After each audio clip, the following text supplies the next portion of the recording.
Hi, my name is Rachel West with the U.S. Prostitutes Collective, and I'm really glad that, finally in the California legislature, the differences are coming up. The difference between prostitution, which is consenting, that's the key word, consenting sex for money, and then trafficking, which is forced coercion and fraud, forcing people into labor.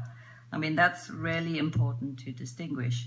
I also did want to say that the whole issue of pimping and pandering, is something that needs to be looked at clearer too, because we've helped women in cases, say a 23-year-old who tried to help a young woman on the streets who was in a terrible violent situation, and the two women started working together. The older woman, the 23-year-old, was done for pimping and pandering and facing sex offender status. So, when they have these huge anti-trafficking sweeps, which just sweep everybody off the streets and targeting sex workers, mainly women of color, black women, and immigrant women are picked up for arrest in these huge trafficking sweeps. Who is really being picked up and what is it about? And many of the women get deported as a result. When we look back on the war on drugs and, seeing the devastating consequences of it on the particularly low-income communities of color, that is who is being targeted in these massive anti-trafficking sweeps, in the under the guise of rescuing children involved in trafficking.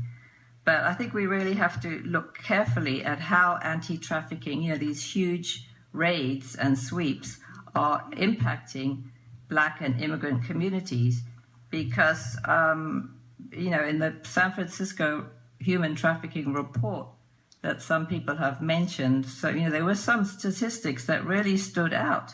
Look, can I just finish? 48%.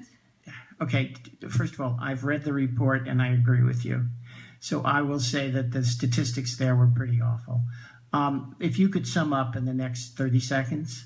Yeah, 48% of traffickers were Black, and 37% of the survivors were Black in San Francisco, which has 5.6% of the population. My point is, how is the anti-trafficking enforcement targeting the Black community? Thank you.